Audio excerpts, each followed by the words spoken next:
Good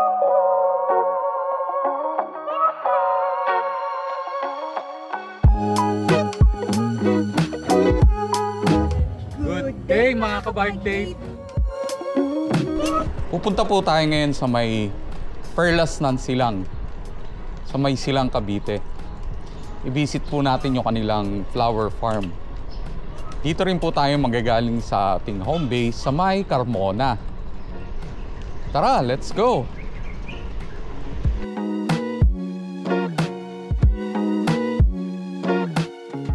From Carmona, papanik po tayo ng Silang. Dito po tayo dadaan sa may Dabilan. Sabak na naman tayo sa ahon. Whew!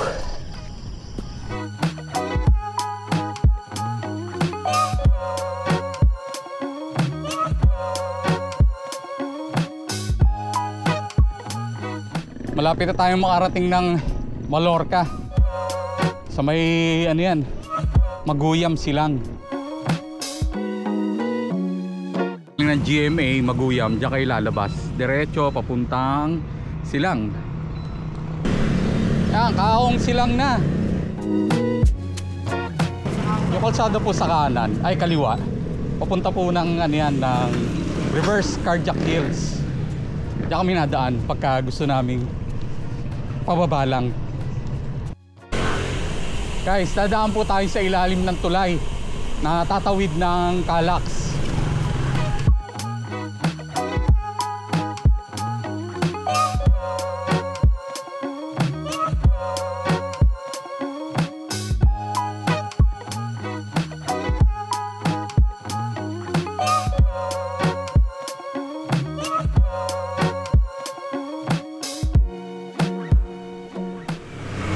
Yung mga galing po ng Dasmariñas, Paliparan Road. Dito po lalabas yan. Yung kalsada dito sa may kanan na yan. Ito kalsada na to, kapag diniretso nyo po yan, diretso yan sa ano, Silang Bayan. Pero dito tayo papasok sa kaliwa, papunta sa Butan. Tapos yung kalsada naman na to, pag diniretso natin, diretso Tagaytay na. Ang ganda ng park dito. Mapuno.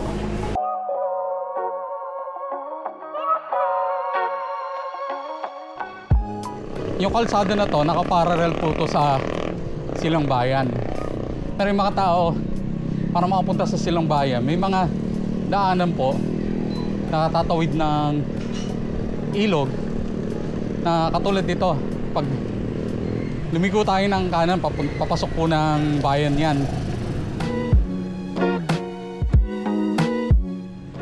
Isa rin ho ito. Isa na sa kalsada papunta ng bayan.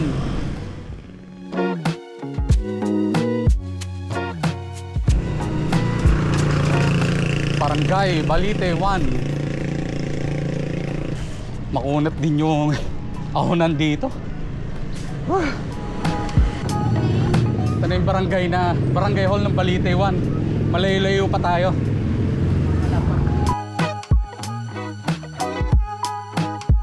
Barangay Pulong Saging. Ayan, kunat, ahon. Yung ruta kasi natin, rolling. Kaya ano, mas napapagod ako sa ganito.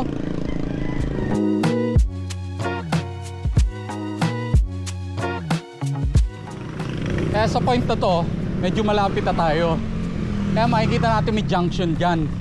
Pag kumanan tayo papuntang Paligawan yan, dun sa dating daanan nung madadaanan mo yung kilalang mga kainan, Aling P, Bulwagan. Hindi ko lang sure kung nandiyan pa. Pero dito tayo sa kaliwa, papuntang Barangay Ulat. Let's go! Pulong bunga pa pala muna.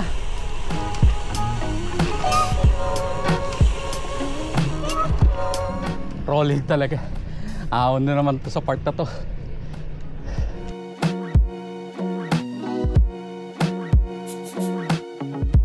Parang layo pa no? Parang lalagpasan pa natin yung tower na yan. Pulong Bunga Elementary School.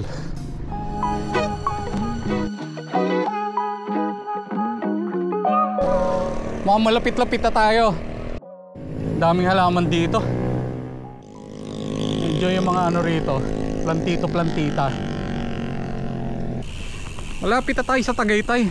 Ayan, tanaw na yung ano, Palace in the Sky. Eh, malapit na tayo. Paglusong, kakanan. Ayan. Pakanat, ahon na naman. Pero tama na yung nadaanan natin. Malapit na yan. Maliit lang kasi itong kalsada. May tendency talaga na ano, lalagpas ka hindi mo makikita. Kaya yung point kanina na sabi, pagpalusong, dahan-dahan na lang. Biglang kanan yan.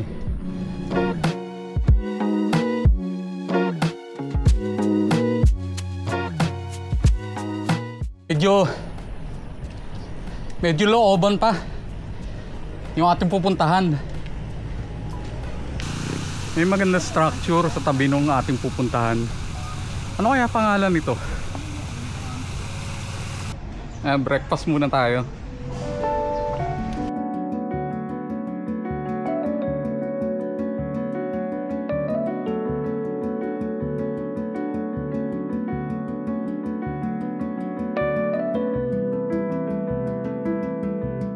Hi guys, nakarating na kami sa Perlas ng Silang. Pero mag-breakfast muna kami. Yung entrance kasi, magkano yung 120 pesos. 120 pesos. Pero nawi-wave yung pagka kumain ka. Since nagugutom na rin kami, gusto rin naman namin kumain, punta na kami ng restaurant. Hi guys! Okay sana dito sa Perlas ng Silang kasi ang ganda ng view, yung mga flowers, maayos.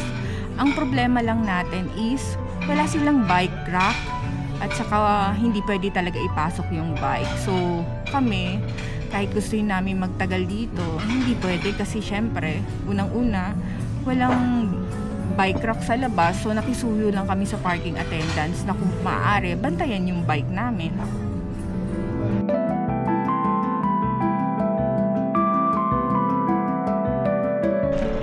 After namin mag-breakfast, pasok na kami sa area.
Yun, yung sa ride namin today, pataas siya paahon kasi actually mga 10 kilometers na lang siya, Tagaytay na. Tapos rolling siya, kaya yun yung medyo nakakapagod. Pero pauwi naman namin ngayon, ang bilis na namin ngayon. Ikaw, ano masabi mo tungkol dun sa lugar? Doon sa Perlas ng Silang, maganda yung lugar. Kasi lalo na kapag ikaw plantita, talaga mag-e-enjoy ka doon. Yun, since biker kami, napansin lang namin na walang bike rack doon. Tapos, yun nga, mahirap para sa mga biker kasi unang-una walang bike rack, tapos nasa labas pa yung bike mo. Kaya kahit gusto mo mag-enjoy, hindi ka talaga mag-e-enjoy kasi nagwo-worry ka doon sa naiwan mong bike sa labas. Overall, masaya naman. Sa tagal ng pahinga naming mag-asawa, ngayon lang ulit kami masasabing nakapag long ride. Kaya medyo nabigla rin kaming dalawa parehas. Pero masaya. Syempre, masaya kasi kasama ko yung asawa ko.